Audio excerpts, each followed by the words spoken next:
Oh my goodness.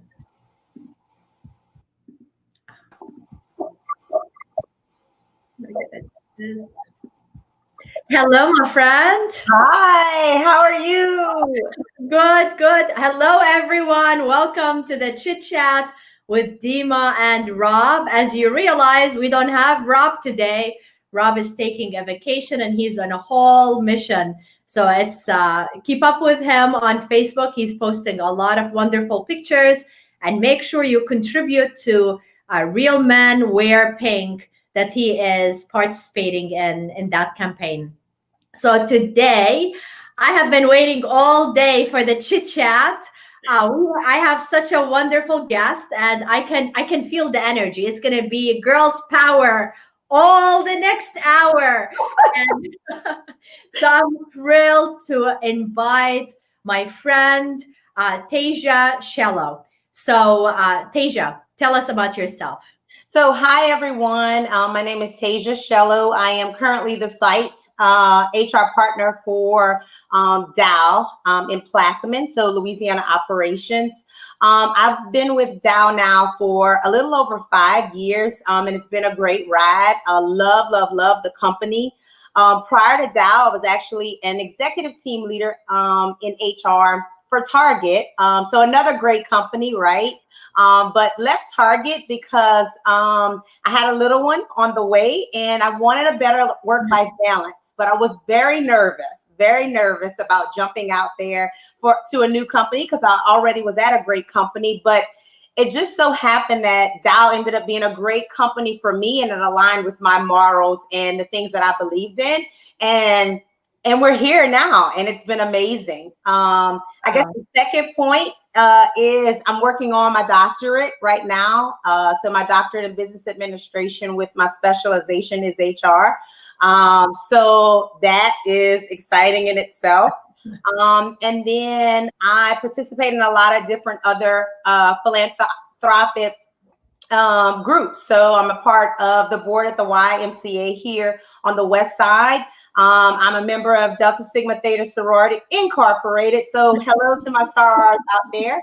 And also I'm a junior leaguer here in Baton Rouge. So I do a lot. Wow. How are you able to do all of that and have so much energy? Wow. I am a firm believer in you make time for the things that you want to. So Right. Yeah. For the things, when people say, I don't have time. Yes, you make time for the things that matter. Yes, that's right. So in your introduction, I guess you missed one important thing about yourself, and it is the dancing. So tell us about the dancing. Yes. So I've danced ballet, tap, jazz, hip hop since I was 5 years old. I've danced competitively when I was younger. I was actually captain of my middle school, high school, and college dance team.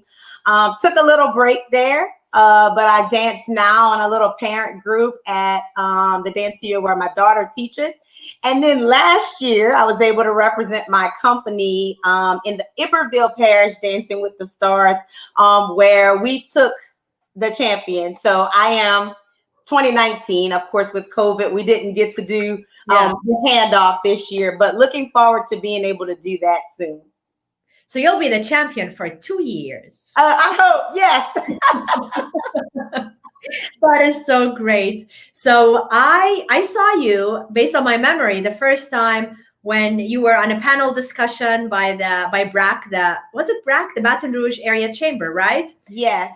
I told myself, I have to know this woman. She is amazing.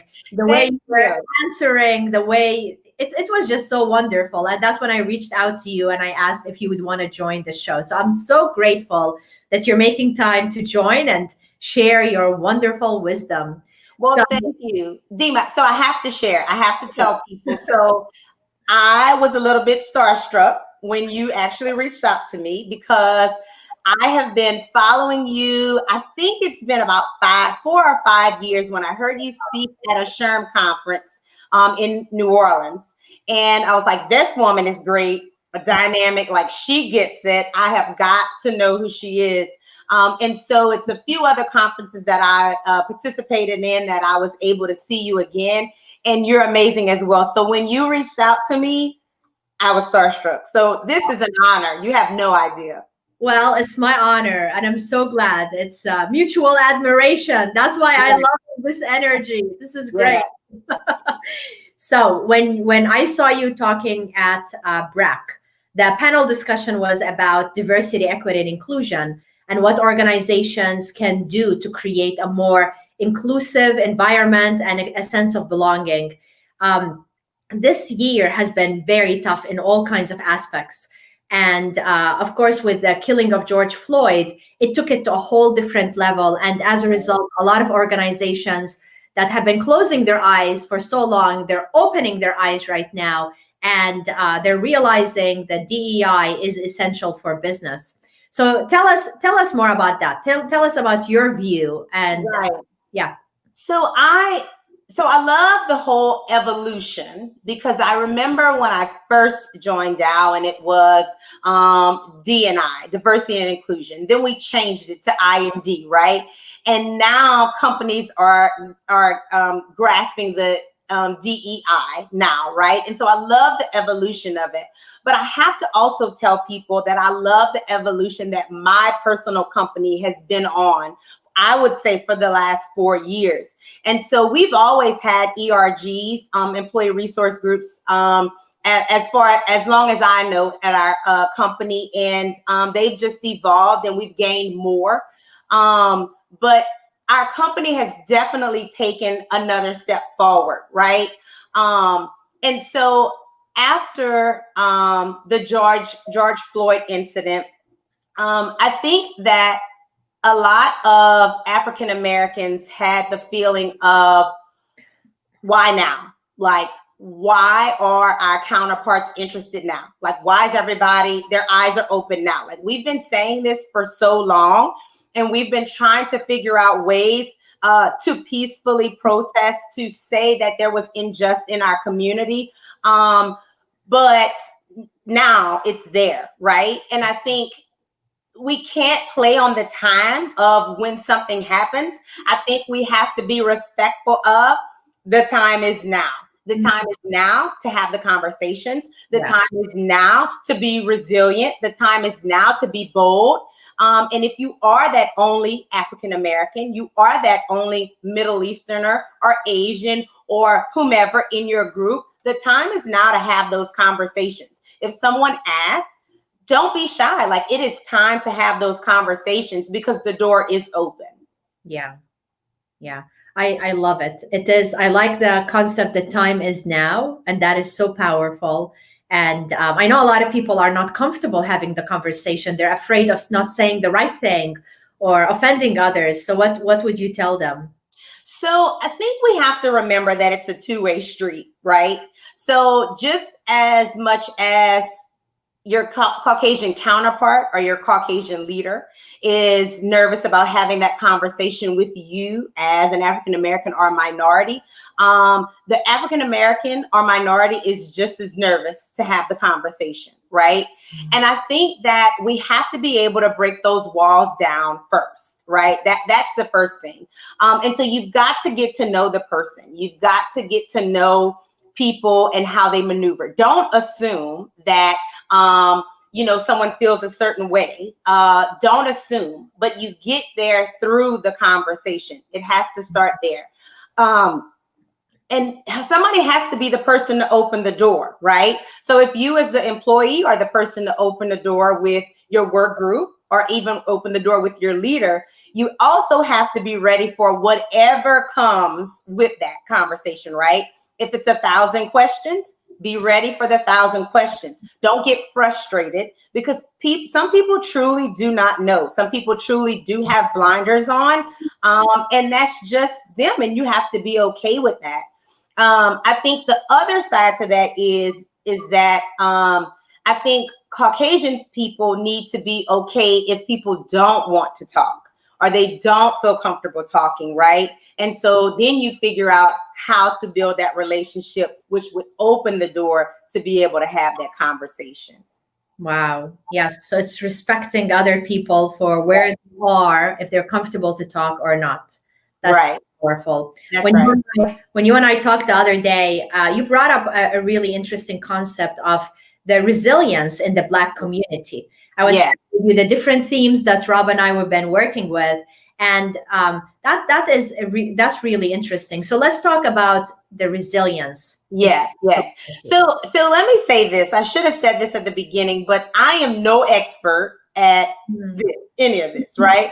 I'm no expert at I You're am not very the much like an expert. community. But there's just some things as a Black woman. These are personal experiences for me. This is my perspective in all of this. And so as a community, and I'm going to say Black because I prefer being called a Black woman. I really prefer being called chocolate, but you know. Oh, okay. We're gonna use chocolate. No worries. I have No worries. not had, I've not, yeah, chocolate sounds so good. So I chocolate. know, right? So, but in our community, it's ingrained in us to be resilient. We don't know how else to be. Okay. And that is from the beginning. So when you talk about systematic racism, so it truly started there. So we were brought here against our will. We were forced to work, be slaves, not paid, do other things, unforeseen things, right? And so when you think through that, and you think through the superior, and you think through the people that are seen below, it all works within that system as we've tried to evolve as a people, as we've tried to evolve as a nation, right? Yeah. So that mindset is still there. It's still there in the Black community. It's still there in the white community, right? And so the mindset of, I'm just going to grin and bear it. I'm just going to go through it. I'm the only Black person that works in my work group.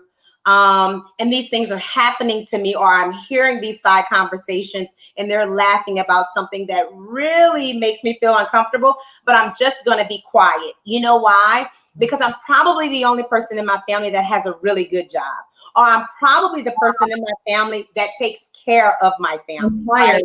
Yeah. And I don't want to mess up what I have. And so I know that my mom has told me I have to work 10 times harder than the next person. I have to keep that good job that I have, right? And so that resiliency comes from that. It's ingrained in us, right?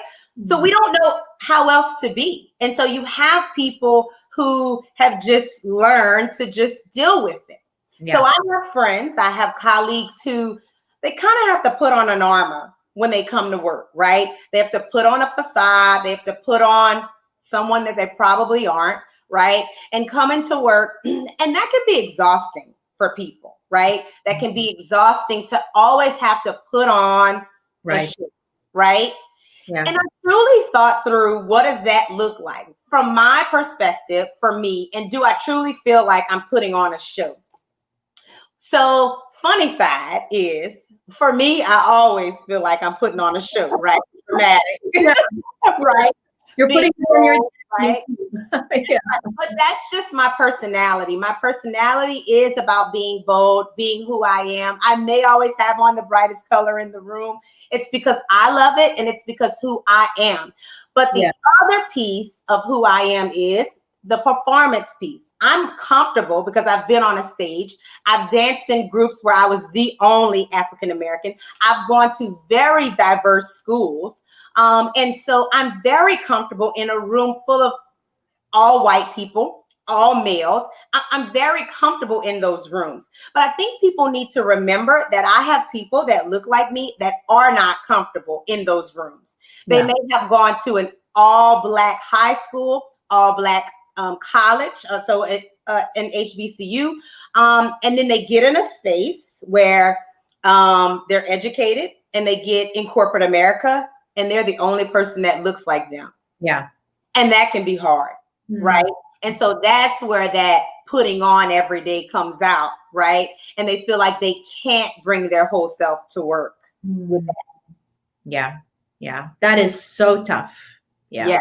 Very, very. Well, I'm glad you have your personality, because this is Thank you. Yeah.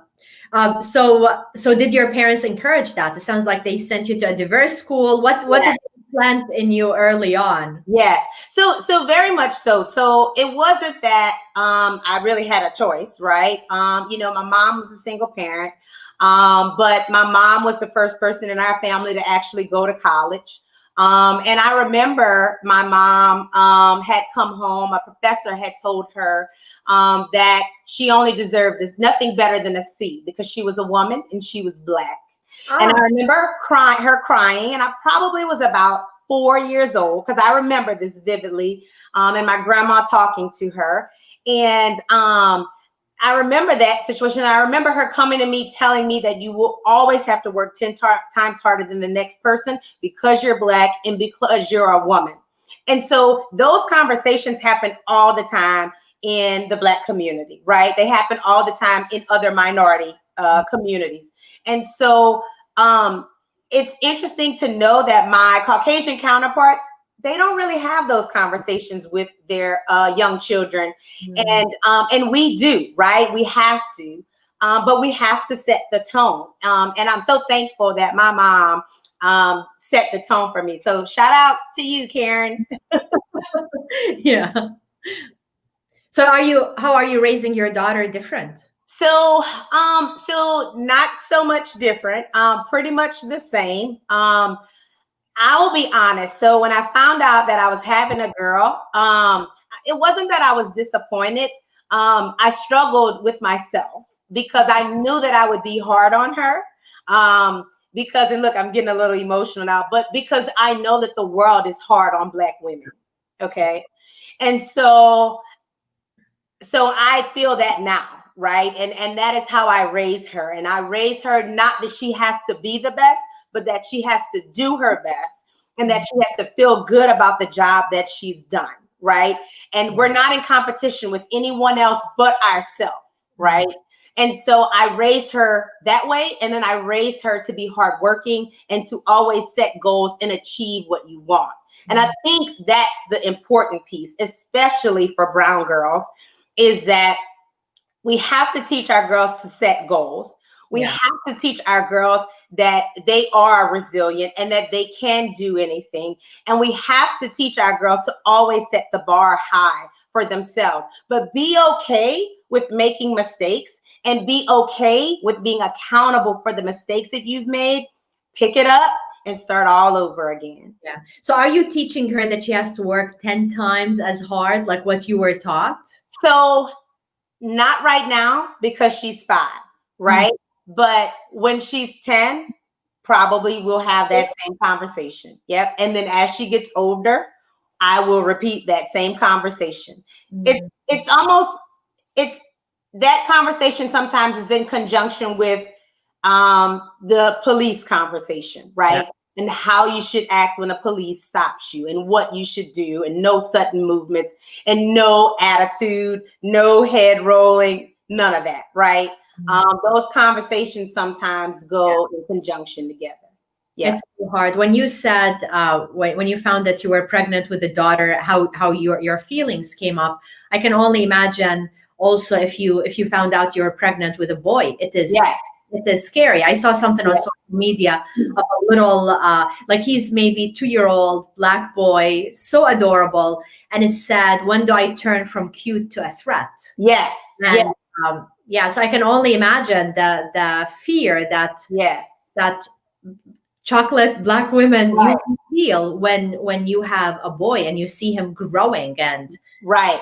So even when you make that translation, so because I'm in HR, that was one of the things that Jerry and I thought about in regards to her name. Like, we wanted to make sure we named her something that when someone saw her resume or her application, she wouldn't be able to be judged by her name, right? And so, I always have to ask my Caucasian friends, like, do you guys worry about these things? Do you think about those things, right?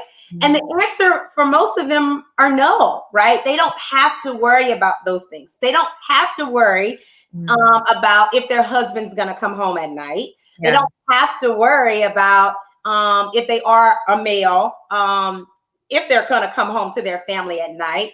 And so just those added stressors of that, of when you leave work and you ride home, right? What's the stress of that? Or you leave work and you're trying to make it to your kid's ball game, right? And you may be speeding or a cop stops you or whatever, right? Like just those added stressors on someone can truly take its toll. Yeah, it's like any of those, the ones you mentioned, could turn out to be a life-changing experience in a negative way. That's right. That's right. All of them. Yes. So when you think about the mental psyche there, and then you think about the fact that I have to get to work and I have to turn it on and be that person that everybody wants me to be, you know, it's, again, can be very taxing on a person. Yeah, it is. It is. Yeah. A lot of the things you were talking about when we say white privilege, so many people get offended by that, and they're like, we have our challenges. It's not easy. But you gave a lot of good examples of simple things that many times we take granted. Like we were not worried about names, and I'm like, my name is Dima, so that confuses everybody. Right. But like if the name is Anne or Mary or Mike or John, that's yeah. You never ever think about those things. I'm so glad you brought up the topic of privilege. So, you know, so I will tell people, honestly, for me, I grew up a privileged little Black girl. I did. I really didn't see that much racism growing up. I have had situations. Yeah. I feel like everybody has, right? But it's also how you deal with those situations. Yeah. And so I think through, you know, I was raised on Avery Island. Okay. Let's just be honest. At one point, Avery Island was a plantation. Okay. And the place where we lived, we called it the quarters. And it wasn't until a couple of years ago that I realized that the quarters meant the slave quarters. Oh, yes. And I remember being like in the 7th or the 8th grade. And I remember when my uncle moved to the white side of the island. And I remember it was like he integrated. And again, so you're talking, I don't know, in 1996. I don't know, right? So around that time. And I just remember thinking that. But I have to say this. I never personally experienced any racism on the island, right? So I'll tell you, all of the Black people that were there, majority of them were my cousins, right? And then, of course, all of the white people were there. I mean, the kids always played together. Like, in my opinion, I never experienced that, right, at that point. And so, again, it gives me a different perspective. And when I truly think through, well, the way that I was raised as a Southern Black person, are our thoughts a little watered down or diminished, right? And I think through when my counterparts from Michigan come down and they struggle when we have an event at a plantation house, and they're thinking, we're having an event at a plantation house, right? And so it's just different things that Southern Black people, white people have learned to put up with, adapt to, that probably is not right, that have truly opened my eyes to like what's next for us, right?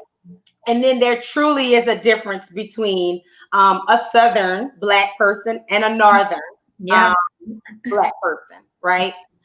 When you think through even the culture period, right? Talk whites, Blacks, minorities in the South and in the North.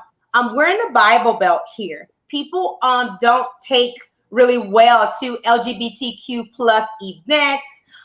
You know, this year we flew the Pride flag for Pride Month, and you wouldn't imagine how many people, you know, were upset about that. But it's just a culture in which has been ingrained in us, right? And so we've got to take steps to change that in order for us to progress forward.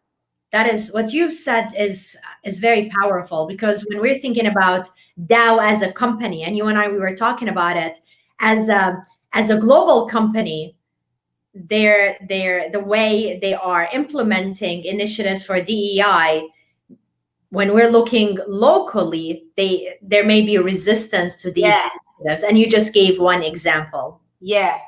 So I will say this. So I will also shout out my CEO is amazing. Okay, so when Dow had a merger with DuPont, and then we broke off. We were the Dow Chemical Company. Now we're Dow Inc. Yeah.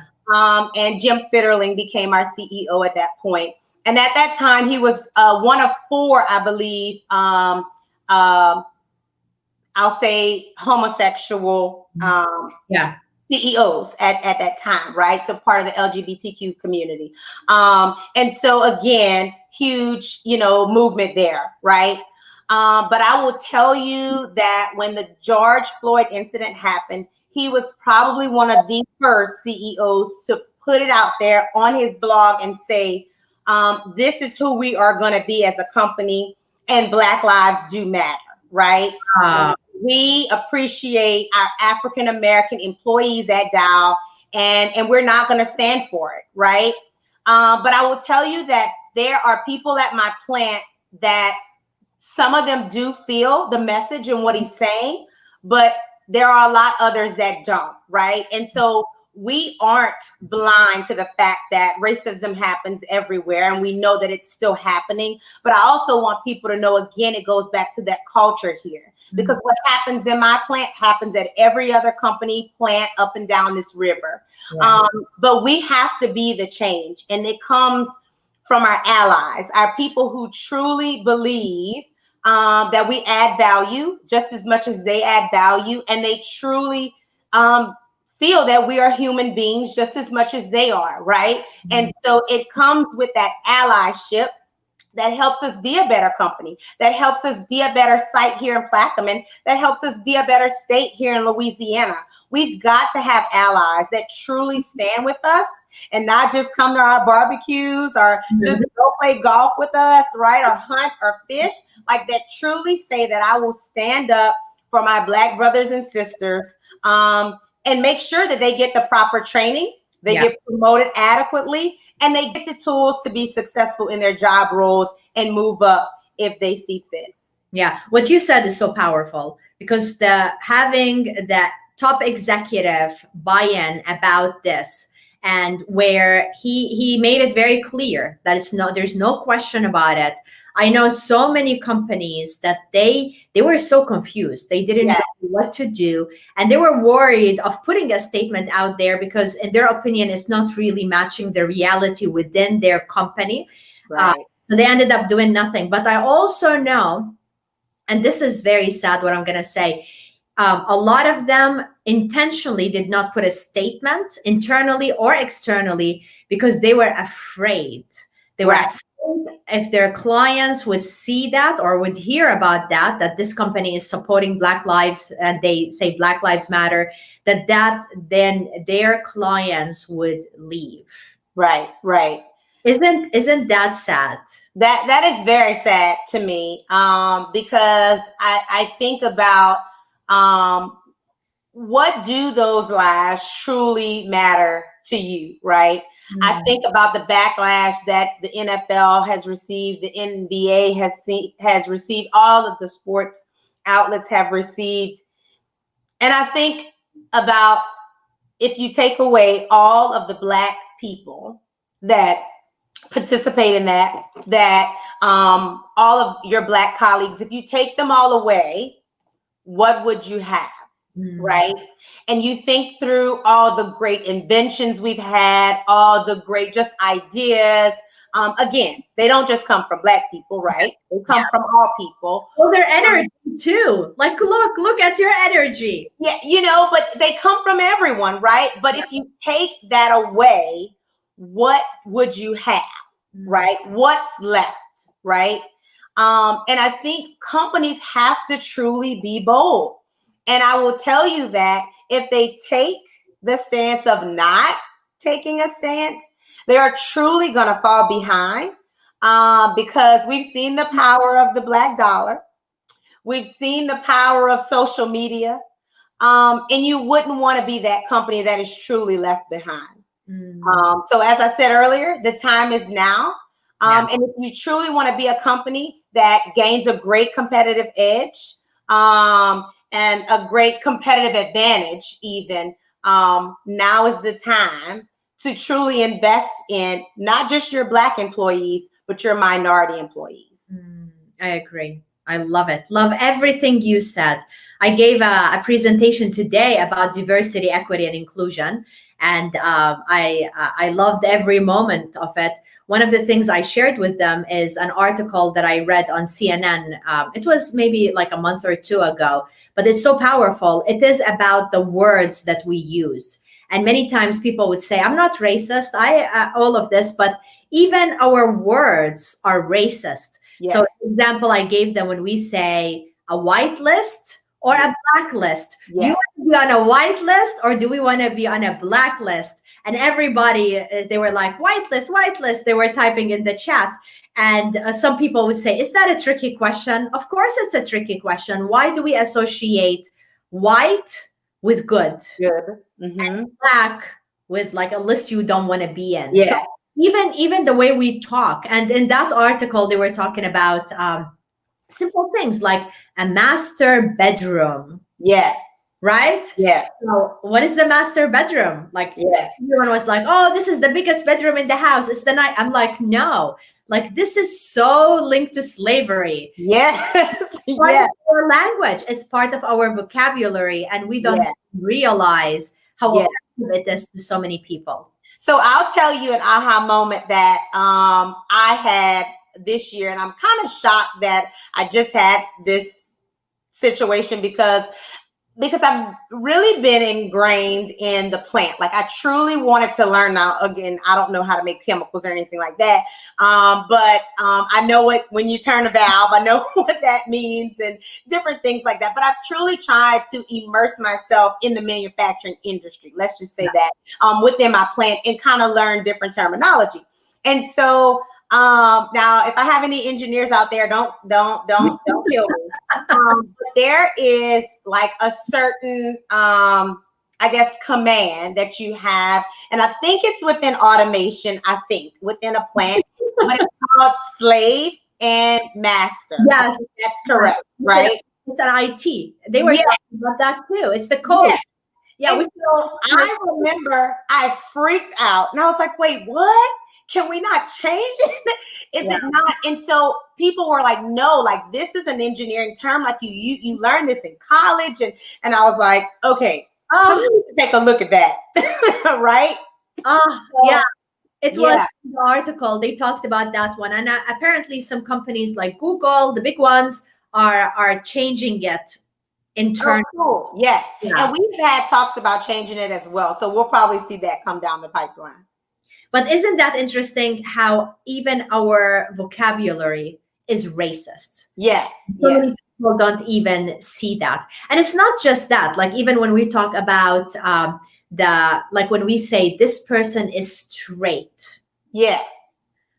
That like it wouldn't that first thing in your image, like straight is good. So if not straight, is that like I don't know what the word would be. Right. Things we need to be careful about. But a lot of people, and I hear it all the time, where they would say, well, does this mean now we have to watch every word we say? That would, to them, it's as if they're not being themselves anymore. Right. It's so inconvenient. So what would you tell people like that? So I think it goes it's in the conversation, right? It's about what is offensive or not. So if someone does say a word, I think you have to be comfortable with speaking up and saying, that's a little offensive, or maybe you could use another word. You have to educate people because some people don't understand like what's appropriate and what's not appropriate. I remember I was early on in my career at another company. And this was when I had Facebook since Facebook came out in college, and didn't realize that jobs were kind of using your Facebook or whatever. And I had posted on my Facebook, so I had a ton of friends in the LGBTQ community, okay? And so we had gone and we had a fun night or whatever, and I made the comment of being the biggest fag hag ever, okay? It was on my post. And so most people are like, yes, go, like they knew what that meant. A straight, so there's that word straight girl who has a lot of gay male friends, right? Okay. Well, my district manager was offended, okay? And so you're talking a 50-year-old white female who in her day, that word, that F word, was seen as obscene, or you didn't use that word or whatever, right? Yeah. And so for her, like she felt like I had posted something offensive. And so we had to have the conversation about it. And then she was like, oh, well, I didn't know, right? So again, taught me a couple of lessons there. Make sure you're cognizant of what you post, right? And who's your Make it private. Make your page private. Right. But also too, that different generations, different people see things very differently. And so you just have to understand or be sensitive to, if you do say something and it does offend someone, you have to be comfortable with apologizing and retracting your statement, or, educating yourself.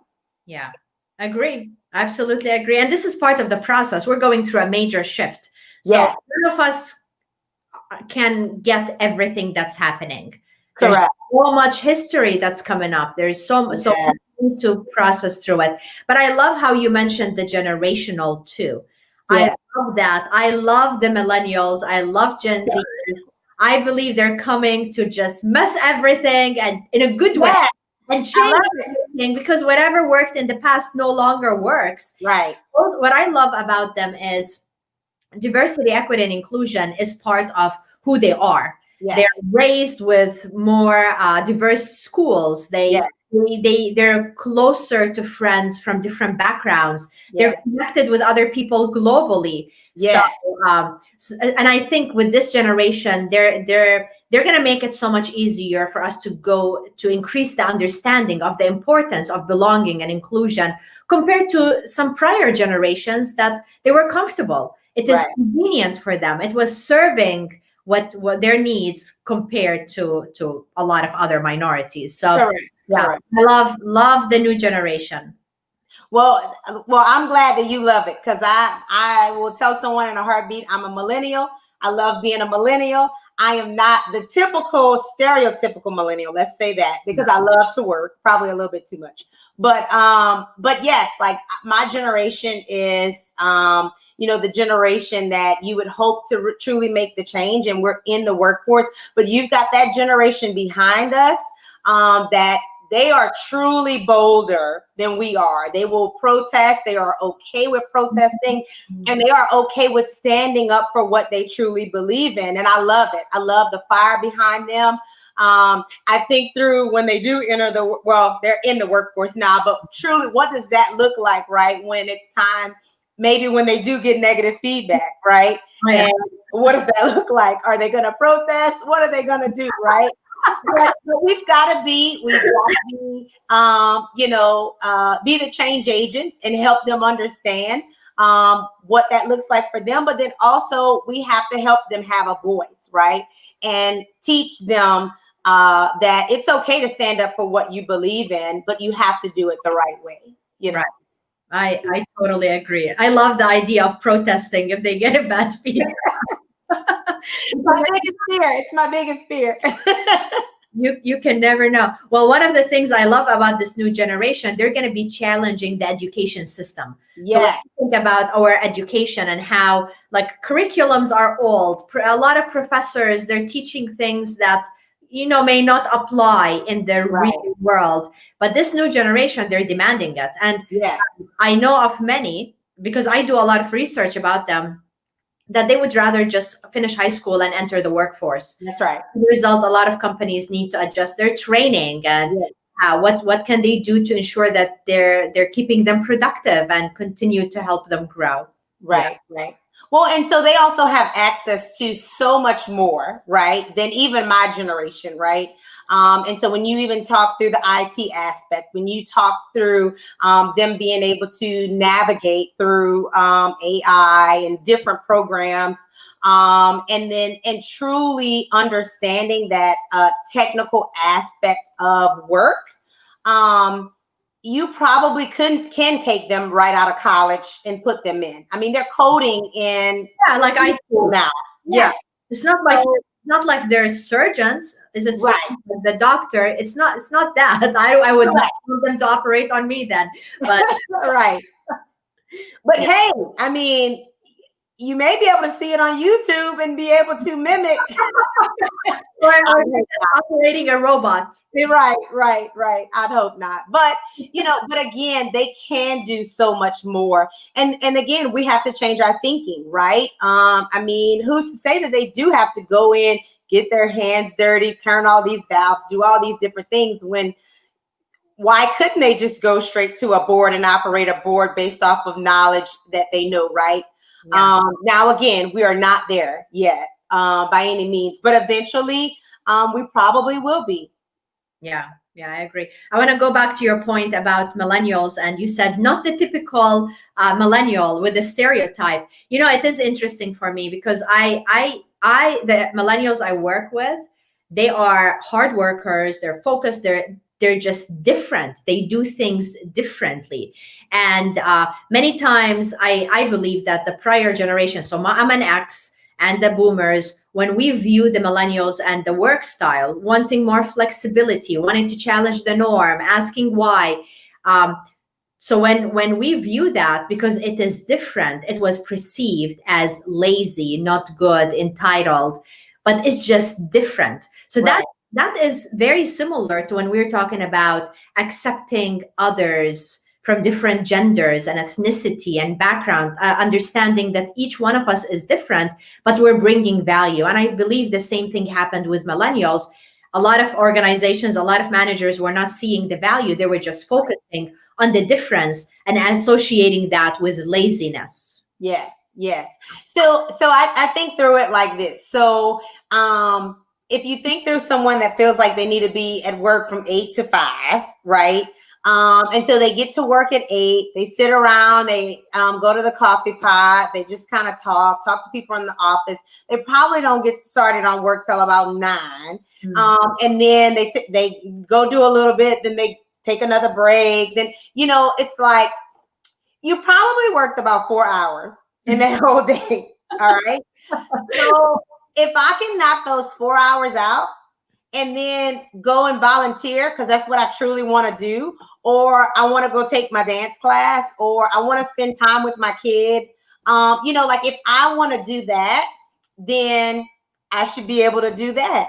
If I feel like I add more value at midnight or 2 a.m. in the morning and I can knock everything out because nobody's bothering me in my office or whatever, then I should be able to do that, right? And so that's where that flexibility comes in, is right. I can still get my work done. It's just not in the 8 to 5 that you want it to happen, right? So that's where that give and take comes in. So it's not that we're lazy, because your work still has to get done. Yeah. It's not all the extra fluff that, you'd normally see. Yeah, I agree with you. What matters is the results, not the hours. That's right. I've seen so many people going out on smoking break. Yeah. And they're talking about things that are so irrelevant. Yeah.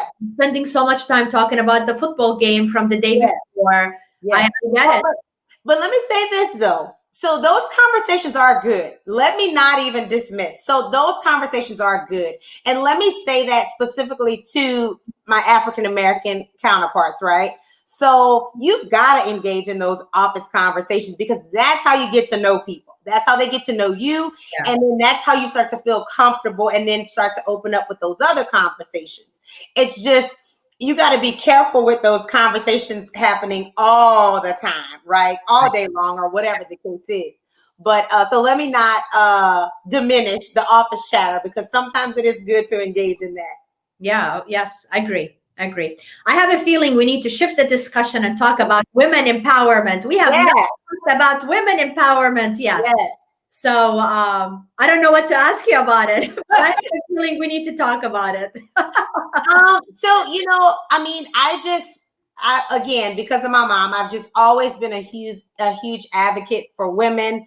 I saw the need a couple of years ago that I had, I think it was 10 female operators who were spread out at 10 different plants, and they didn't have anyone that looked like them. And so me and one of my other colleagues, we kind of got together and we wanted to create a safe haven, a safe space for these ladies to be able to talk and even just connect with each other, right? Just so they can have somebody else that they could text or call and say, hey, this happened, or hey, I'm trying to learn how to do this. Can you help me? And so we were able to do that. We haven't met with them, of course, due to COVID recently. But I think it's just so important to empower women in any field. And specifically in fields where they aren't, I think there was a great example during the vice president candidate debate the other night where Kamala kept saying, Senator Kamala kept saying, I'm speaking, or my turn. So how many times have we been in rooms when that has happened, right? Where our male counterparts are just talking over us and we're trying to get our point out and we have to kind of set the tone. Now, how many times have we just kind of sat back, right? We didn't lean in and say, I'm speaking, it's my turn, right? How many times has it been when you've said something and then they just kind of dismiss what you've said, and then your male counterpart on the side of you says the exact same thing you just said, and then it's kind of like, well, I just said that. Brilliant idea. Great idea, right? So I think that women truly have to also be advocates for each other, right? I think it's also important that our white counterparts understand the extra battle that we have as Black women, how we can be labeled angry when we aren't, how all women can be labeled emotional when we're just passionate, right? And what does that look like when our male counterpart does the same thing, right? Or he speaks up for what he believes in or what he feels, right?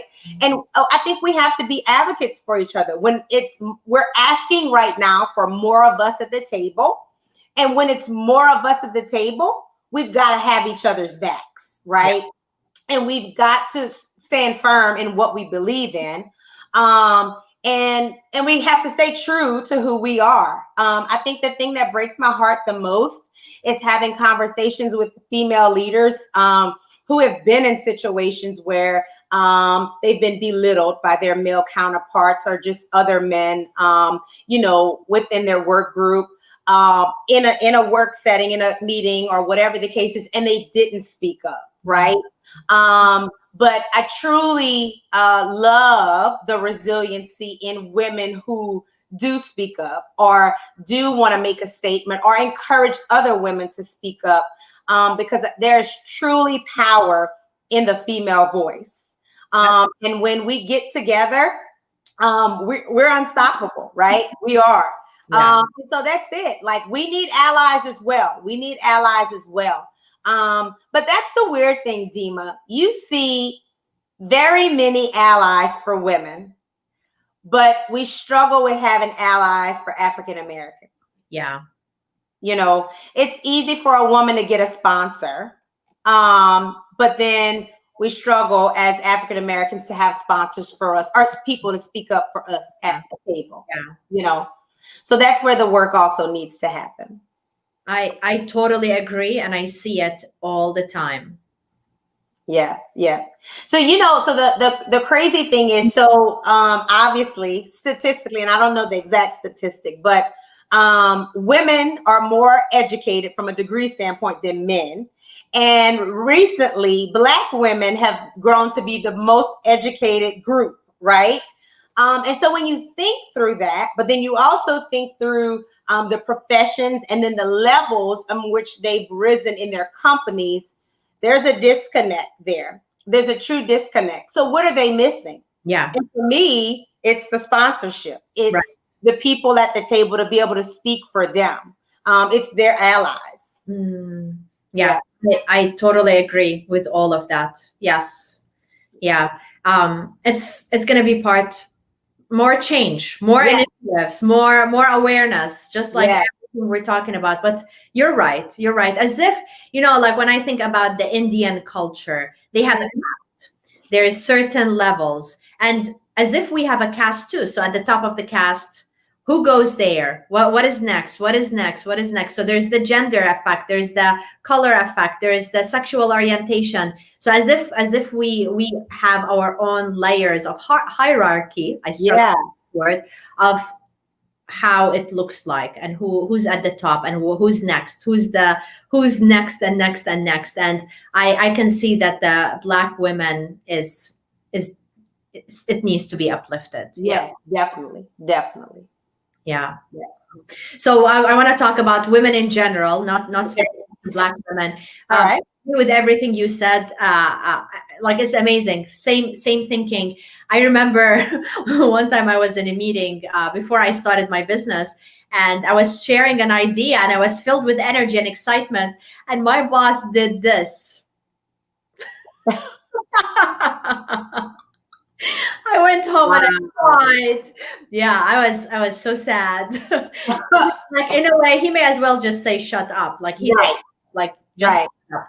So and imagine, like I'm a professional, I'm educated, I was leading a team, and it was just like this. So yeah, that is so crazy. It's just weird. Like I've been in situations where I've been the only one in the room, and I'm supposed to be in that room, right, in the discussion, and I'm asked to take notes, right?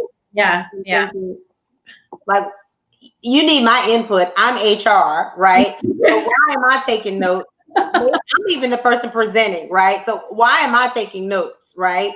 One of you all can take notes, right? And I've had conversations with other females where they've said that. I've heard a story where some executive level females got together, and they were all kind of meeting with, it was like a strategy week or whatever. And so all the women decided that they would all sit together this one day, right? And so they did. And the males were kind of looking like, what's going on, right? And so the thought process is, but when you all sit together, like no one thinks about what's going on, right? Yeah. So, so we just get those different nuances and stereotypes that happen that our male counterparts they don't, right? But again, I think one of the most powerful books that I did read was Lean In, because it truly opened my eyes to how we as women address certain things in the workplace, or how we act, or what we do, right? And how we think more from an emotional standpoint, we do at times, and how we should act or not act in certain situations. But I want to tell women, don't lose who you are. If you're passionate about something, you're passionate about it. If you get angry about something, you can get angry. Just remember to stay professional within that. But it's not so much about being angry, but more about stating the facts and getting your point across, right? And so just understanding what that looks like, we can agree to disagree and we can move on. But then also calling things out when we see it, right? So if I am in a situation where I just made a statement, I call this maybe a petty moment, right? So where we're sitting at the table and then I say, oh, well, thanks, Ben. I just said that, right? I just said XYZ, right? Sometimes it takes those moments where you kind of have to just put it out there. And then people get startled, right? And then they say, oh, yeah. That's what we meant. I'm not trying to really startle you. I'm just trying to get you to understand that I see you. I understand what you're doing. That's right. Yes, definitely. Yeah, I want women to be bold as well. I want women to speak up. I want them to be empowered to speak up. We get empowered to have catty situations with each other, right? Why can't you be empowered to have a professional intervention with a colleague that doesn't look like you, right? And that's, again, all in being bold. Agree. Wow, so powerful. So you're going to be ingraining all of this in your daughter throughout her life, teaching her So this stuff. the weird thing is, so of course she's got me in her, right? So she's got a little bit too much of the boldness, but of course, right, comes in being 5, right? And just saying whatever you want to say and whatever the case is. So having to tone that down. But yes, teaching her to continue to use her voice and being comfortable to use her voice. And when it's appropriate to use your voice. And again, what's a personal conversation? What's considered a professional or a formal conversation, and still not losing your voice or your passion within that conversation. Agree. Yeah. That makes, like, to be strategic. I'm realizing now with my presentations specifically about diversity, equity, and inclusion, I am becoming so direct. Yes. I need to keep watching myself, because right. when I talk about people who don't believe in Black Lives Matter, and I can't believe they do that. I can't believe it's part of politics. And something inside my heart, as if it's saying, I don't care. I don't care what they think. I have to tell them what I think. But right. I keep watching myself. So when you're talking about being direct and like toning it down, I totally resonate with that.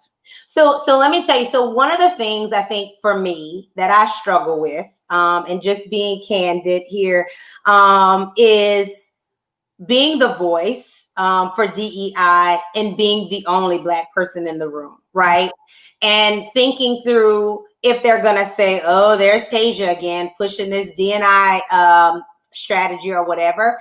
And so I had to get comfortable with myself and say, you know what? Like, I'm a Black woman. I know who I am. I'm comfortable with who I am. And Dow pays me to be an HR at the time manager, right? Now an HR partner, right?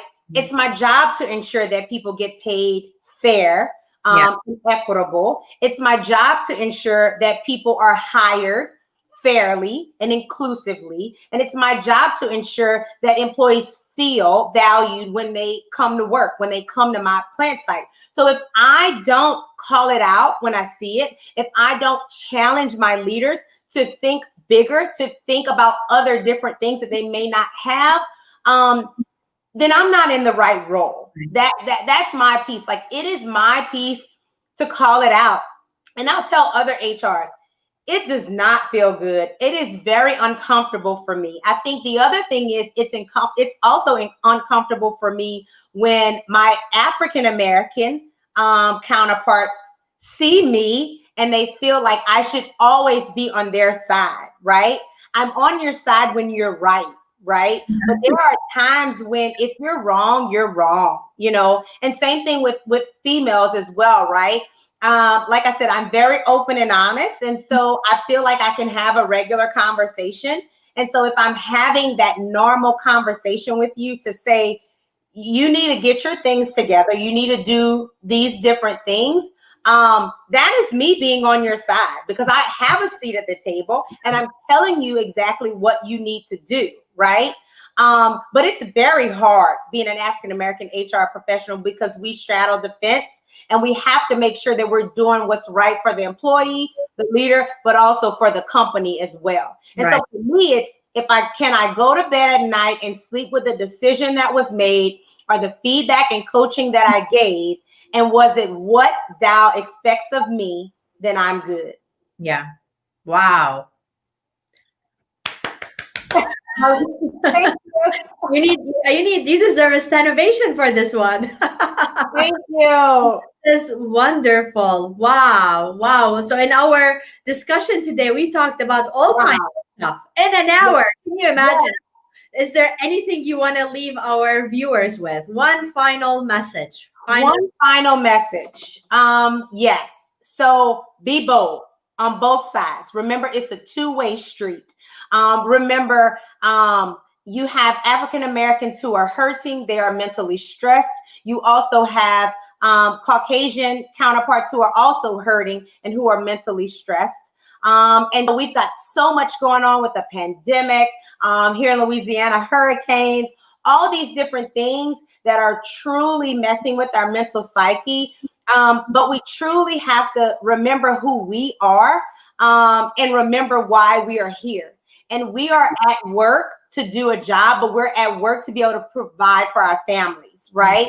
And so be bold, be open, have the conversations. It's gonna be uncomfortable, but be okay with who you are and stay true to who you are. And those conversations will be what they are. They'll be great. Wow.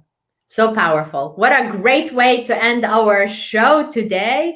I enjoyed every minute talking with Thank you. So did I. over and over and over and over again to chit chat and some other events.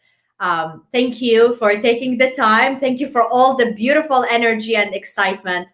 I mentioned I've been waiting all day for this. So this is the highlight of my day now, 8 p.m. So thanks for everybody for watching. Go ahead and enter your comments, your thoughts, and I'm looking forward to seeing you in our show next week, next Wednesday at 7 p.m. Central. Thank you. Bye. Thanks.